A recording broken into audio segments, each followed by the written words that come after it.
us today on the Everyman podcast is one of our favorite returning guests. He is the vocalist and frontman extraordinaire of my favorite band. I'm pointing here in the video. I got the Dream Theater tattoo. Whoa! Ladies and gentlemen, James LaBrie from Dream Theater. What's up, my brother? Yes. How you doing, guys? Justin, Man. Daryl, great to be back with you guys. Dude, good to see you. You know Good what? to have you. So great to see you, man. Who the hell was that? Who was the music what was the intro there? That's a little programming I did with my guitar player. Shout out to Aaron, Ronnie, and Manjo, our producer. Mhm. Yeah, it's just virtual drums and a sick little riff there. Right on. Yeah, Nice. that's cool. Okay, Thank you. so how you guys been? Great. Good. Great. Even better Yeah. now that we got you on, man. Oh, well, Even there better you now. go. That's it. I'm Get not it going done. I'm anywhere. ready. I'm ready, man. Yeah, we're really Yeah. glad we could line this up, and right off the bat, let's jump into it. Okay. Dream Theater's new album, A View from the Top of the World, comes out October 22nd, 2021. And guess what, James? That happens to be my wedding day. What? Yeah. I know. When I He's heard that getting news, married now. I was like, you know what? Yeah. My favorite band would put an album out on our wedding Wow. day. This is how it's cosmic. It's Well, because Justin, we think of you often. I'm sure you do. I'm sure you That's do. why So we did this. it's You know yeah, it is. It's a wedding gift, and it's. I just thought it was very. It's blown my mind. So this Wow. podcast. Okay, so what's the year? What's the anniversary? No, we're getting married. Oh, you're Day- getting yeah. married. The day the Yeah. album comes out is okay, our I'm actual sorry. wedding day. That- Yeah. That flew right by me, or maybe it's my hearing. Maybe I wasn't I clear thought enough. you meant your wedding day, like your Oh, yeah, I could see, yeah. anniversary. Yep. No, I No, mean I like we're misunderstood. actually getting married. Wow. Yeah. isn't He's that getting weird? hitched. He's getting hitched. I'm going to be there. Wow. I'm in the first Oh, row. Oh yeah, Dancing, Oh, yeah. unleashing I'm the hips. sure you Oh, are, yeah. Daryl. Oh, For yeah. sure. Yeah. Okay, so then what it's- you have to do is like just play this little ditty, while you guys are walking down the aisle, but while your wife's walking down the aisle, or I mean Uh-huh. Fiance, sorry, because she's All right. the wife. soon to be Gets the just altar. about right. Just play. It's a very short piece. Play A View from the Top of the World. Yeah. Yeah. Yeah. I think that'll Just fit. do that. That'll fit Start to walk nicely. Very, very slow. Right. I honestly was trying to supplement Alien in there somewhere. Yeah. That's Oh, just yeah, me. That's just me. I don't know. Yeah. Oh, there you go. Yeah, I was Okay. gonna see if I get Mangini to come down It's and going to be a very long wedding, folks. fire it A up. Yeah, very yeah, long yeah. wedding. The procession is 22 minutes. I'm sorry. Yeah, it's gonna be. It's. I can't wait for that. But I just thought it was very charming and par for our cosmic course here. That the new Dream Theater comes out. That is amazing. Wow. Yeah, Absolutely. yeah. Well, And congrats, man. Congrats on the thank marriage. you. Very Yeah, excited. yeah. Very excited. So, Okay. what was it like getting back to work with the boys again and in the new Dream Theater headquarters? How was that process for you? Well, there was a few things going on. Obviously we had to cut the Distance Over Time tour short, right, guys? So we originally had about another 6 months of touring scheduled. So after the European jaunt, when we finished in Glasgow on February 23rd, we were supposed to start in the South Pacific Rim in April. And that was supposed to go for, I think, approximately 7 weeks. And then, because we were going into Australia and New Zealand and that. And then there was, I believe, South America. And then we were going to do a full North American run again. So we were actually scheduled to be out until October of 2020. Mm. And then we were going to take, like we usually do, we usually take off at least 6 months before we actually speak to each other again. I mean, we're in touch with each other, of course, but before we decide that let's get together again and go into the studio. So with what happened, the pandemic happened. So the rest of the tour was canceled. We all, like everyone else, we hibernated. And so what happened is, like, over the summer, we started talking and we were like, okay, so, we don't know. This is indefinite. How long is this going to go on? We're kind of going a little stir crazy. And why don't we do what we love to do? And why don't we get together and start working on another album? So in October of 2020, which is kind of coincidental, but that's when we were supposed to be coming off the road, is when we actually went back into the studio. And because I'm in Canada, there was so many, the rules were so stringent that for me to get back and forth to New York during the writing sessions would have been insane. Mhm. So we decided that we were going to connect with me virtually through Zoom, which we're doing here. And so in my studio, I had those guys tap through to my studio through my speakers. So if it was, and then they had me on a big monitor screen in our Dream Theater studio headquarters. And so, you know, really not a lot changed, because normally I would be in the room, sitting in a chair, headphones on with a microphone in front of me. It was no different. It's kind of like I Zordon have from the my Power microphone. Rangers. There you go. Right, I have my Blueberry microphone by Blue. Mm. And the beauty of this was that I could, when we were during the writing sessions, you know, if I heard something, I would literally mute them. And I had myself set up here so that I could record my ideas. So I'd like sing in there, like whether it was a melody idea or even a riff. And then I could come back to them and go, hey guys, okay, you know, when you were working on that section, I had this idea. And then they go, oh, well, shoot it at us, you know, and I go, okay, so this is what it was. Then I just push play. Here's what it was. Check it out. And then, so whereas in the past, I'd be in the room and I looked like somebody that probably had eaten a bad meal because I keep running out of the room. Like I had to go to the washroom, you know? So and I'd run out of the room with my phone and I'd be like, you know, whatever I'm doing, right? And then I'd run back in and then I'd sit down, put the headphones on again. Because those guys are in the middle of playing through an idea. So I'm not going to go, hey guys, wait a second, wait for me, you know? So I would just normally go out, come back in. So if anything, I was more in control with the environments at hand. And I even told the guys, I said, geez, guys, I don't know, you might have opened Pandora's box here because I really love this.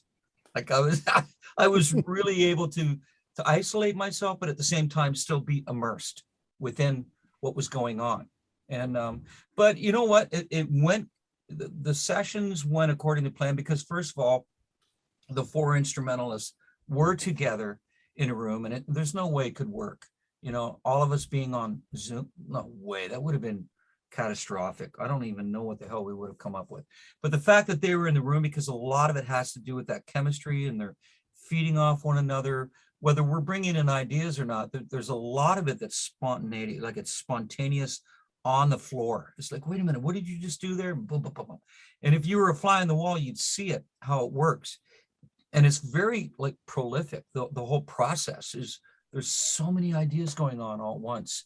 And it's pretty amazing, because even if there's some footage of it, but I don't really think that the footage of us in the studio, guys, really tells the tale, the full scale of it, because there's so many moments you're actually missing where, you know, an idea was created, and then 10 minutes later, these guys are playing through it, they rehearse it, and then they record it, you know. And then what would happen and record it just to have it down, you know, and then, okay, let's work on the next section, or where do you see it going from there, so on and so forth, right? That's basically the method to the madness. And what's interesting is, even when we do have a completed idea, which would be a song, then Mike Mangini would say, okay, and then he'd come in the next day and he'd lay down his tracks and he just like go for it. And actually there were, I think, 1 or 2 times that we finished.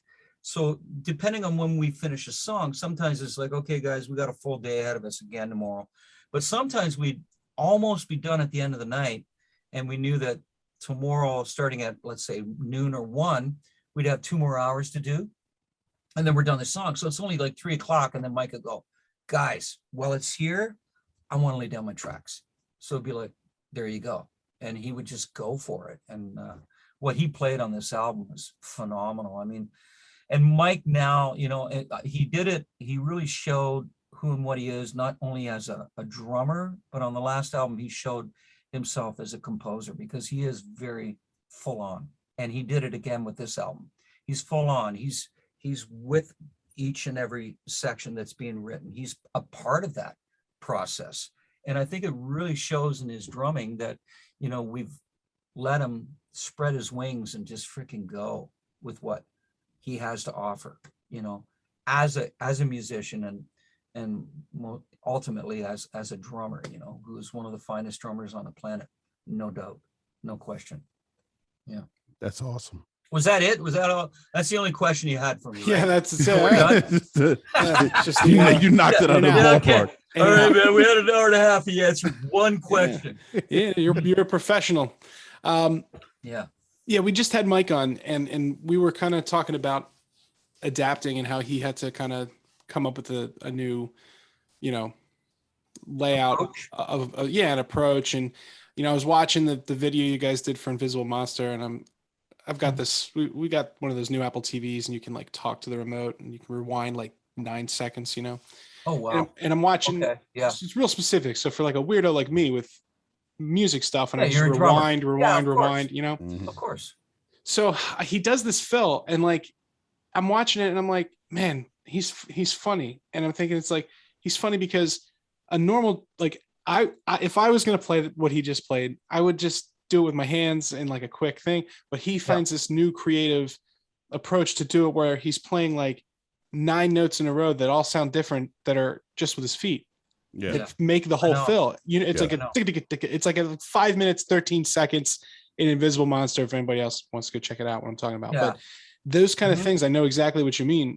Like that's a really thought out approach to writing your drum parts. He's thinking on a whole different level. Like he'll say stuff to us where he'll go, hang on a second, guys, wait a minute, because I'm thinking the floor tom and then the ride, this has to happen over here, and then let me just work it out. And then he'll play something, and he'll start going in a pattern. And it's like, what the hell are you doing? Yeah, like he's been doing it for his whole life. Because Right. each drum creates a note, right? Right. And so he's thinking, but he goes, well, what are you playing in the key of E? So I gotta hit this. And he like, that's the way he's doing it. And it's like, oh my God, you're so freaking clinical. Yeah. But at the same time, Smart it's guy. natural for him because Yeah. he's thinking it, it's immediate. He thinks it immediately. And then he just works it out. Right. And then all those little flourishings that he's doing, it's not just about, well, I wanted to use my drum set. I wanted to use it's not about that. It's like I used what I used within that moment because it supports what's going on musically. Right. So it Absolutely. completely makes sense. It's profound, but It's not just shredding to shred. As a listener, when you're listening to it, you just take it in. And Right. subliminally, it just hits you and you go, yeah, that feels good. That feels good. How crazy is it that Mike is so present with every piece in the band that it makes it sound like a new thing entirely and totally transcendent? It's unbelievable, like how present he is as a drummer. No, you know what? It's helped create the sound, and I think that if he didn't think the way that he did and does, I should say, then I don't think those songs would necessarily speak that the way that they do. So you know what? It's because of who he is and what he's been for so long, and that he is able to create this. It's not just about, hey man, what do you got for that? Just give us something, give us a backbone. It's more than that. To him, he's thinking about what everyone is doing. And here's the other beautiful thing about Mike, like Daryl, you talk about how important it is, but at the same time, he's like, he'll play something and he'll go, so, James, like, what do you think? Right. And he's open-minded, and he goes, because first of all, okay, yeah, did I play drums for 12 years? Was I anywhere near that? Not in your freaking life. You'd be like throwing me to the side of the road. But the fact is that, or he'll say to John Petrucci or even Jordan, will go, hey, wait a minute, man, can you try this? And he's completely open-minded. And so he's just a big receptacle. And then at the same time, this conduit that freaking speaks loudly to each and every one of us. And I think that's really like, not everybody's going to think about, and you shouldn't be thinking about this, right? When you're listening to a song, just listen to it. Does it hit you? I mean, music's subjective. You either love it or you're not crazy about it. You either love what that person has to offer or you don't. So whatever it might be. But if you were to be more analytical as to what he's doing and how he arrives at what he arrives at, it would blow your flipping mind. It would literally blow your mind, because he's just that kind of a person. His wheels are spinning at 1,000,000 miles an hour. And that's why he is who he is. And that's why he's the type of the technician that he is within his respective instrument.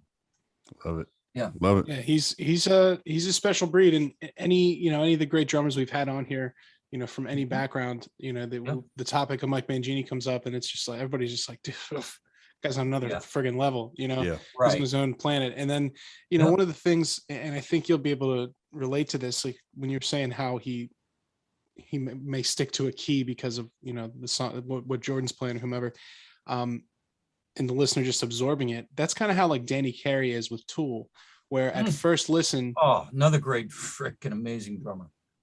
But at first glance, you're like, maybe you don't see the, like, yeah, he's fast or he's doing this. It's like, well, I don't really get it. But then after the 100th time you listen to the album, you're like, oh my God, he's a genius. He's setting the table for the bass line to speak here, or he's you know what I mean? He's creating the space for the vocals in this part. And it's like a drummer has to be like kind of flexible and support the whole structure and not be so rigid where it can't flex. You know what I mean? It's gonna be like those skyscrapers that move in an earthquake. Yeah. What's the bigger picture here? And it depends on what I play will accentuate what it is that person's doing at that particular moment in time, whether it be what's going on guitars, keys, bass, or vocals.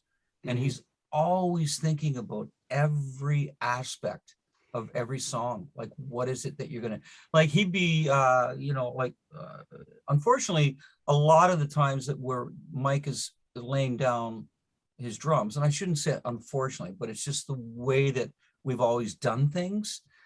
At the end of the day, it always works, because if anything, it feeds me when I'm writing a melody or I'm writing a lyric, what he's doing, like the rhythm, the rhythmical sense, but he keeps like spitting out at me. I'll go, oh, what are you thinking though for like a melody there, James, in that section? I'll go, well, off the top of my head, yeah, whatever, right? And I'll go, that's not necessarily set in stone.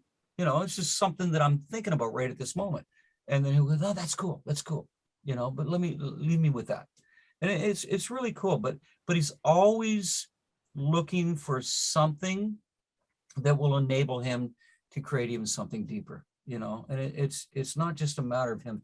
It's funny too, because at the same time, Mike will say to us, well, come on, guys, there's only so many things that I can play. Like, because we will know, okay, this is a verse, or this is this is the chorus, or this is the bridge, or whatever it might be. He'll be like, there's only so many things I'm going to do with respect to the fact that there's a vocal going on, So it's not my moment, it's the vocal moment. So there's only so many places that I can go with this that will truly support it. Nice. So he's always, you know what I mean? There's so much thought put into it. And that's a different approach. And it's okay to have different things. And I'm always the kind of guy that takes like a step back, and I like to compare how people react to different things. Right. And for example, you get Netflix, right? These big shows like Stranger Things. Yeah. When the new season of Stranger Things comes out, there's nobody that's complaining that the first episode of Stranger Things season 4 isn't identical to the first episode of season 3. They want something like in television and film, they want a new experience, but they want their franchise that they're into. So like they want 40 Marvel movies or 40 Star Wars movies. Right. But in this kind of in familiarity, right? Yeah. Right. Mm-hmm. In this world, people get upset if you stray too far from what season 1 was, and it's like, there's people out there who are just carrying that season 1 flag, and that's it for them. And they have this nostalgic view of maybe their time in their life when that record came out. And it's like, no, that's the best. That was the peak of their experience or whatever, and like, and then, I try to look at it like, well, it's a journey. And then you look back, and there are bands that, like, perfect example, Trivium just put out a new record, which is fantastic. And they're a band that I loved when I was younger. And then I kind of didn't love all their stuff that was out after that. And then this album comes out, and now I'm looking back at the other stuff with a new perspective, because I'm like, oh, they've changed a lot. Right. And now I find myself buying their old records, and I'm like, no, now I get it. And like, I think Dream Theater is kind of one of those bands where you have this wide catalog and so many different options to choose from. And it's okay that they're not all, the same thing. And I think it's cool to see how fans are excited still, that there's something new coming out. But I wanted to know, like, kind of with that context, like, do you guys all feel like as passionate about the writing process, even having to deal with these external things that are outside of your control? The expectations. Well, the expectations, but also the just dealing with the extra layer of difficulty with getting the Zoom thing going and not all being there at the same time, changing where you normally would record. Like, does that affect your passion for the project, or just like over time? Like, how do you feel about all that? No, I think, no, I mean, we're just as passionate about writing a new album, new music, as we were doing Images and Words. I mean, seriously, if you're not, why the hell are you doing it? Yeah. Who the hell are you trying to fool? Right? Am I trying to convince Because other dudes of my idea? It's not going to translate. I'm sorry. That, like, somebody's going to be able to read through it or listen through it and say, what a crock of shit this is. I think if you're not fully 100% committed to it, regardless of the external elements that you have to contend with, right? Like what you're saying, all that you said there, about Trivium, and that's very true, right? So I think that at any given moment, when it is your time to approach doing a new album, where we've gone down this road before, and we kind of know what it is, because it's through dialogue. Once again, we talk about where we think we need to bring this album, where we think we need to go, some of the things that are inspiring us, or are very inspirational to us, maybe even on a personal level, but collectively, is this going to make sense to go down this road? For instance, on the latest album, we knew for sure we were going to do an epic. So by doing that, it kind of sets the palette's already been created, as far as, well, if we're doing the epic, then maybe the other songs can go in this direction, or we can also explore this avenue that will maybe support the fact that we did the epic. And so it's all about, first of all, we're very, very focused on what we want to do. We always have been. We're extremely aware of what our sound is, or how people identify with Dream Theater. And I think because of that, we're not going to all of a sudden come out and be Duran Duran just to do something different, even though Come on. By the way, I love Duran Duran. I think they're freaking talented. Rio, what a song. Yeah, so catchy. I mean, no, they're just freaking great. And so I think it's a matter of always maintaining who and what you are, but creating something that you feel is another language, another approach to what it is that you love to do. And we're never, I've said this for years, we're never shy on ideas. In fact, we have, oh my God, I can't even imagine how much material we have. You probably got a lot of voice memos. We probably have enough for like 4 or 5 albums. I'm not kidding you. No, I believe it. It's insane, because it's like, well, let's, okay, that's not working, but let's put that aside. Maybe we can have that come back, and maybe we can use that. How we were talking about song 3 should be ba ba ba ba ba. Well, maybe we can do that. Maybe that riff, that idea, or that, that texture would work well in that. And then you never come back to it, because by the time you get to where you thought you were going to go with it, you've already got something else that everybody's like, oh my God, that's freaking awesome. Let's go down that, So I think with each band, every band artist gets into that situation where they're creating a new album. And to me, it's like like if you had your crystal ball in front of you and you looked at what each album kind of said at that point, you would understand what each one of us was going through individually, right, and collectively as a band. You would understand what the social issues were with the planet at that point in time, because if you think about it, just read into the lyrics, it's something that we are all affected by, subconsciously or consciously, and then we want to talk about it. And I think that also inspires us to have the movements and the emotion, or the how poignant it might be during the whole writing session to create what you create, right? So I think it's just like each album kind of tells, to a certain degree, who and what we were at that point as a band, as people, and what inspired us. And that's why that album sounds the way that it does, you know, and so on and so forth. And each time we come into an album, yeah, you know, we have several ideas. We're also who we are today as people and who we are today as a band. And knowing that, you know, we're never going to shift gears so drastically that people just don't, it's nonsensical, period, you know, to make that drastic of a move. Although we are in a great situation where we can push the envelope and, you know, it doesn't matter what we do, as long as, you know, we feel that that is representing us 100% truly. And, you know, so, yeah. Well, and you've also got this cool little thing on the side, the Yitse Jams catalog of releases. Right. But, you know, I don't know, maybe if you ever wanted to do a full-on Christmas album, you could put it out there. Yeah. Just throwing that out there. I really enjoyed the Holiday Spirit. That was awesome. That was we have Daryl and I, we do a Christmas spectacular episode every year, and that was our number one tune for last Christmas, and I have a feeling it will be again this year. But it's a cool time to be, you know, making your own thing, and all the strings are kind of cut for everybody, and you know the playing field kind of got leveled for Dream Theater in the same way that it did for, you know, an up and coming band, you know. Oh man, yeah. And you know, you guys are setting up your own. I watched the Dream Theater interview at the headquarters and talking about how John recorded the solo album there, and it helped him figure out how to work in the room. And now you've got this whole thing set up, and it's like, oh, you just go and there's no worry about overhead or somebody else's time or money or insurance or somebody whatever.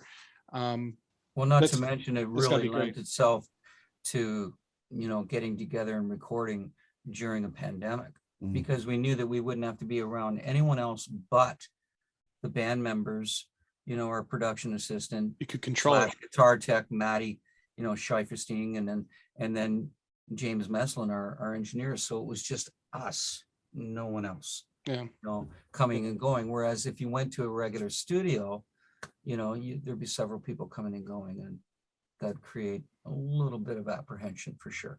Yeah, James, I got to ask you a question, man. And I'm gonna let it all hang out on this one, just because. Yeah.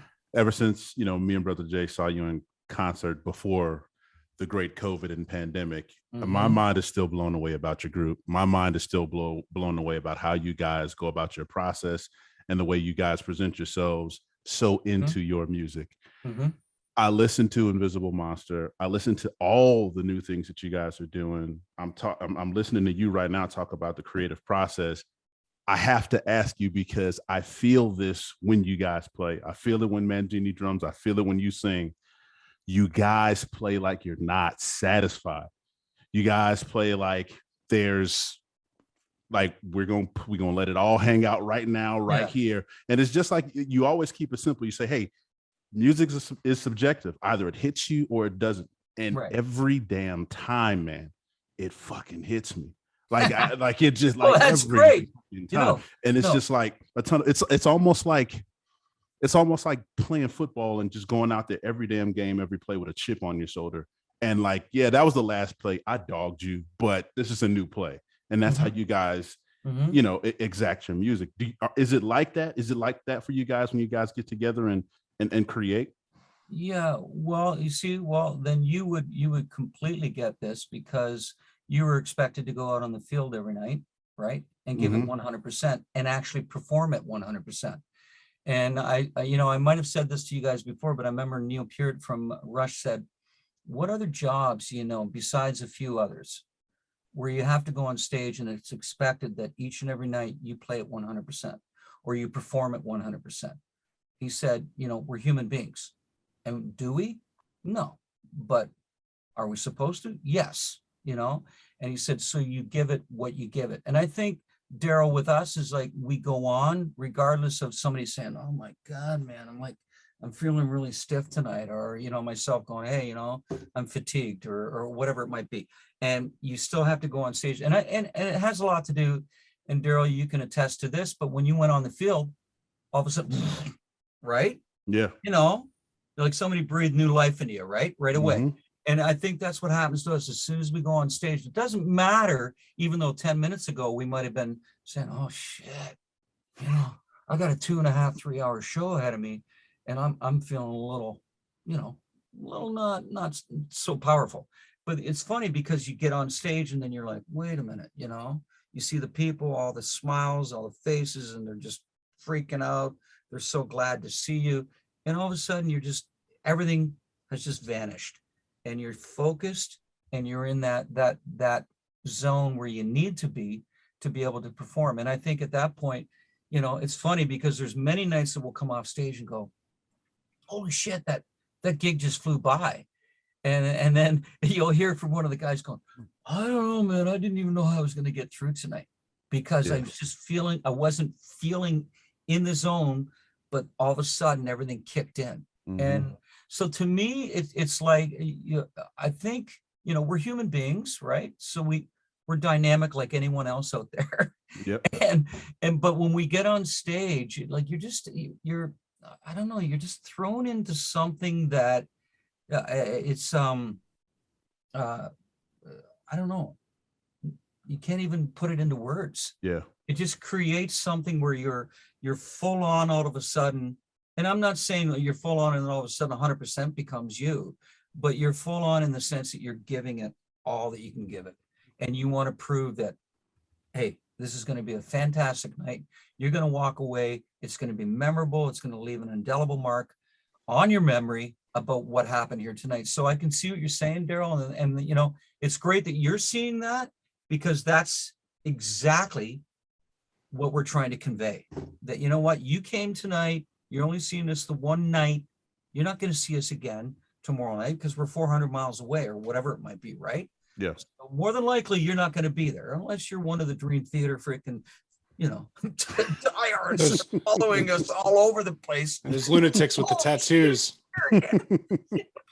You know, but anyways, you know, so yeah, like, you know, it all comes down to each night is unique in itself, because you know damn well that that's the one night that our fans in that, you know, state or city are seeing us.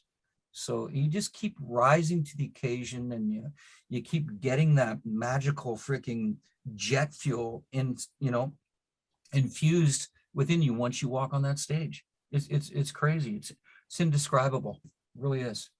I gotta find a way to get, you know, Mike's secret, because he's online, you know, quantifying this feeling. You know how like full on he is. Mm-hmm. This is how you do it at 110%. Oh yeah, I know, right? Yeah, I know. It's hilarious. But listen, he too is one of the guys. He's backstage while he's you know, he's like, show. Oh shit, man! I gotta feel this. Why am I not feeling this? You know, and he's like, you know, and it's so funny because then he gets on stage and I turn around and I look at him and he's like, yeah, you know? And it's like he's right back in there. It's like we're, you know, like no matter what each guy's going through, you know, we're all like, once we get on the stage, it's like, hello, Yeah. yep. Isn't this fantastic? For sure. Sick. For sure. Yep. That's awesome. So View from the Top of the World, Mhm. streaming everywhere, available for purchase everywhere, merch packages on the dreamtheater.net, October 22nd, 2021, this Friday. Get your copy. I've already got mine. I know we're excited for it, but there's something else I'm excited about, and it's all kind of tied into one. And that is, you've got a new solo album coming out. You told us last time you were on the podcast, which was episode number 94, which is interesting how time flies when you're having fun. When's this? 144. Wow. Yeah, so it was about 11 months ago. So 50. Yep. And you mentioned that Yeah, I got my math. that's right. Hey. Math is So you're quicker than I am for sure on that.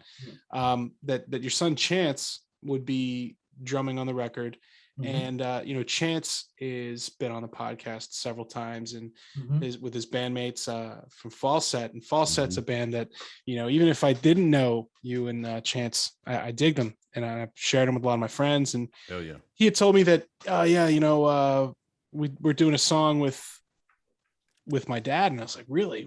I can't wait to hear this. And then it comes out and it's Kickstart My Heart, and who doesn't love Motley Crue? And hearing you on that track was cool for a number of reasons. But what was it like for you being a vocal spot on your son's band? It's fantastic. You know what? Oh my God, there's a lot of layers to that, because before I did that song, I had already started working with Chance on my latest solo album. And as you mentioned, Chance is playing drums on it. But also Chance was the engineer recording my vocals. And I remember several times when we were recording my vocals throughout the solo album, I'd be like, this is surreal, man. I, at one point in life, was holding on to you, as a baby. I know this sounds crazy, right? No, it's awesome. You're sitting here, you're recording me, we're doing an album together. Fucking life is a trip. Life's a trip, man. Yeah. That this is where I'm at. And Chance was like, hey, Dad, you're gonna leave your ego at the door, because when you come in here, I'm gonna be brutally honest with you. If I don't like something, and I'm like, you go for it, right? That's awesome. And you know what? Maybe there was one or two occasions where I'm like, okay, yeah, okay, but no, that sticks, because that is me. Okay, man, I'm just telling you, man. That's not what I want to hear. I'm going, yeah, but it's what I want to hear. That sticks. And it was so funny because he'd just be blatantly honest with me, right? And but to have and when he came up to me, he goes, well, how do you feel about this? We're gonna do this song. And because you used to be, well, there's a little bit of history to that. Do you guys know about the fact that I was in a band called Shock Candy? Before Winter Rose? Oh, no, I didn't know this. So what happened? Like you knew I was in Coney Hatch, and then I was in Coney Hatch for a year, and then I went on and I did a bunch of studio stuff with guys that were just writing stuff for studio. So I was going into the studio and singing songs here and there. I got to get my hands on all that stuff, man. That was crazy. There was stuff that I was doing like with trumpets and saxophones and man, I'd love to hear that. Bring me in, and then I'd write around this stuff, and it was crazy. And then this band was going, it was a fully formed band, but they couldn't find the singer, and they're like, we're going out on tour, and we're going to pay you this much if you come in, and it's Motley Crue. And I'm like, fuck, I'm into Motley Crue. Are you freaking kidding me? Let's go. And so it was a band called Shock Candy. And then I freaking, do you guys want to see the picture of it? Hell yeah. Okay, hang on though. Yeah. All right. Go grab it. Hell yeah. Okay, hang on. I fucking love James, man. He's the man. And I've seen some of his promo shots, and I would say this if he was still sitting here, because this is still going to be on the pod. Yeah. I've seen some of his promo shots from the 80s. They're pretty good looking. I don't even know if you guys can see this. Oh, dude. That's epic. Who are those hot chicks, huh? Look at the scarves. Look at the hair. I love it. How long did it take to do the hairspray like that, huh? About a half an hour. Wow. No, but so anyways, can? like I was in that band, like, and for a very short period. I think I was in the band for like 6 months, and I was like, man, no, I don't want to do this anymore. And maybe 8 months, and then I just I went into another band, and we were a Journey tribute. We were called Positive Touch. And then from that we did a couple of originals, and then that's how I met Rich Chicky, and we formed Winter Rose, and then Winter Rose Dream Theater. So that's how that all came about. But anyways, I'm going all around the bush here. So Chance said, hey, Dad, like you did all that Motley stuff. Would you be willing to do this? And I said, what song are you doing? And they said, Kickstart My Heart. And I said, holy shit. Yeah. I said, so how's this going to work? And he goes, it'll be you and Zach. And Zach sounds freaking. He's a great singer. Yeah, man. He is a great singer. He's really good. Fantastic singer. And he's awesome too. I love talking to that guy. Yeah, He's a lot of yeah. fun. Well, he's talented. He's extremely talented. He's smart, and he's a cool guy. He's like really down to earth. Yeah. And so it was great because like we were just trading back and forth throughout the song, and I had a great time, you know. And those guys were all like jazzing, oh, yeah, man, this is gonna be great. Let's freaking just go for it. And yeah, so I think it came out great. I don't know if you guys know this. So Dream Theater's tour manager, who's been with us forever, Rick. Yeah. So he emailed me and he goes, hey man, I just heard from Mick Mars. He heard Kickstart My Heart and he's loving it. He's flipping out over it. He said, let James know, man, him and the guys did a freaking fantastic job. It's awesome. I loved it. And I'm like, okay, let Mick know. Thanks, man. You know, and so, you know, to get that endorsement when you're doing a song like that, you know, one of the things that I said to the guys too, is I said, guys, don't get fancy. Yeah. Let's stay true. Well, let's stay true to the genius of the song. Like the song is what it is because of what they wrote. Don't start going, and then we can add this and add that. I said, I freaking hate that. Don't bastardize a freaking song. Don't play it, but you know, we can give it because of the fact that we sound the way that we do. I'm not going to sound like Vince, neither is freaking Zach, but we can give it our own little spin with vocal inflections and, you know, and stuff like that, and nuances here and there. And I said, but the music too, you gotta like fucking stay true to it. Stay true to it. Well, when I first heard it, I was talking to Chance and I said, man, you know, you nail the Tommy Lee groove. And absolutely. Tommy Lee is one of those drummers who, again, doesn't get a lot of credit for that. He gets credit for a lot of other things, but not for the drumming. Right. And some of his grooves, especially like Dr. Feelgood, like he's doing really interesting swing, like he's almost like a swing blues. I've always loved his drummer, and Chance did a great job with it. So Kickstart My Heart was awesome. But what's going on with this solo album? When do you think you fans might be able to get their hands on that piece? So May 20th it comes out. It'll be released May 20th through like Inside Out / Sony. So it's going to be. So what I did is it's different. In the sense that it's more, I don't want to mislead people here, but it's more what we started with. I wrote with a different guy. So it's not Matt Guillory on this. So a lot of people are going, oh yeah, I can't wait to hear your next solo album, thinking that it's with Matt Guillory and company. It's not. It's I work with a guy by the name of Paul Logue, and he's from Scotland, right around the Glasgow area. And he was in a band called Eden's Curse, and I sang on one of their songs back in 2010 called No Holy Man. So I guessed on that. And then I really liked Paul's writing. It was more, to me, Paul's writing was more from a classical era, like the 70s, you know, and that classic rock approach. And I had a lot of ideas in that vein. And so Paul and I actually bumped into each other. If you think fate isn't there with you, holy shit. The day after we finished the show, Dream Theater in Glasgow, February 23rd, I'm waiting for my flight on the 24th to go to London and then Toronto. And Paul walks by me and he goes, James. I'm like, oh my God. Because I was at the show last night. He kept trying to email me on my old email address. Like, oh my God, well, okay. And he goes, listen, let me know, you know, you want to get together? You want to do some writing? And I said, you know, I'd love to. At the time, I said, you know, I don't know, some freaky shit's going on, right? Are you hearing about this virus? Yeah. I said, so if that doesn't happen, over, we got to go to, you know, Asia. Then we got to go to freaking South America and North America and all that. I said, so we're probably not going to be done till October, but why don't we start writing then? Or why don't we start throwing ideas back in the meantime? And I can even be on the road and working on it. He goes, great. All of a sudden, world closes down. So we got on it like it was probably everything closed down March 15th, I believe. And by March 20th, him and I were already passing ideas back and forth.